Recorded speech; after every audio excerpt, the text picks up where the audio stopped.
Welcome back. Today is Tuesday, the 27th of January, 2026. We have several stories to report today. Let's get started. Former FIFA President Sepp Blatter has suggested Blatter and P cited recent incidents in the U.S. involving the deaths of two citizens as reasons for supporters not to travel to the country for the event. The World Cup is said to be hosted by the United States, Canada, and Mexico from June 11th through July 19th. Piaf said, "What we are seeing domestically, the marginalization of political opponents, abuses by immigration services, etc., hardly encourages fans to go there." He added, "For fans, just one piece of advice: avoid the United States. You'll get a better view on television anyway." Blatter stepped down as FIFA president in 2015 amid several scandals. Last year, he and former UEFA chief Michel Platini were acquitted on charges stemming from a delayed payment of 2 million Swiss francs to Platini in 2011. The comments come amidst growing concerns over the security situation in the U.S. following the recent deaths of two citizens, according to Jamaica Observer. In a shocking turn of events, a 25-year-old higgler has been charged with murder after a dispute over a vehicular collision left a taxi operator dead in Runaway Bay, St. Anne. Demario Ferguson, also known as Mayor, from Clark's Lane in Bounty Hall, Trelawney, is now facing charges for the stabbing death of 49-year-old Paul Miller. According to the Saints Bay Police, the incident occurred at around 2 a.m. last Wednesday, when Ferguson reversed his Toyota Axio motor car and struck a Toyota Probox operated by Miller. A tussle ensued between the two men, during which Miller was stabbed in the neck. Despite being taken to the hospital, Miller succumbed to his injuries.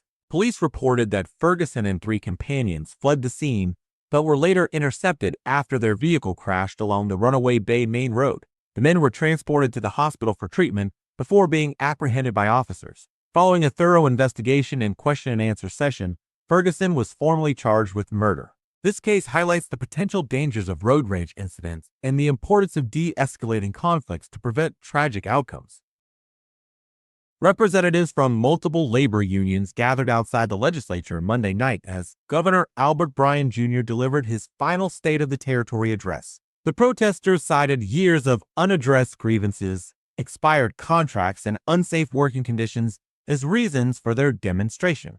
Union leaders claim that the government has repeatedly failed to negotiate wages, honor collective bargaining agreements, or address concerns about workplace safety. They were initially permitted to protest closer to the legislature building, but were ordered days before the event to relocate farther down the road toward Vendors Plaza. John Vigueras, an international special representative for the International Association of Machinists, said, "We had negotiated in front of the building, and they pushed us all the way over here. Now they cut down the traffic, so we have zero impact.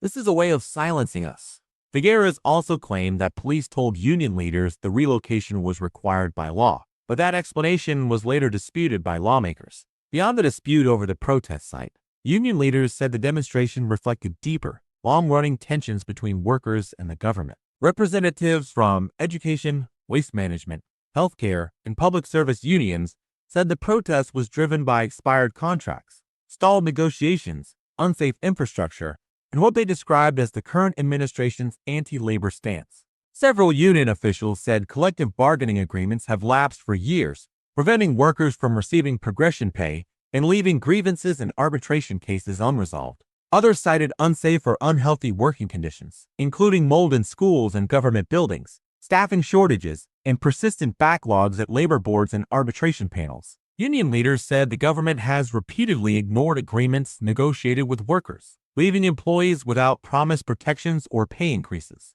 According to Carver Farrow, president of the Education Administrators Association on St. Thomas and St. Promise, "John, they do not respect our CBA, they don't respect our members, and it's really a problem for us when our leaders don't respect us or our CBA." Farrow and other labor leaders also said grievances are piling up at the Public Employees Relations Board, the agency that handles labor disputes for public sector workers and in arbitration, leaving hundreds of cases unresolved. The protest outside the legislature reflects ongoing tensions between labor unions and the government over issues such as expired contracts, stalled negotiations, unsafe working conditions, and what union leaders describe as the current administration's anti-labor stance.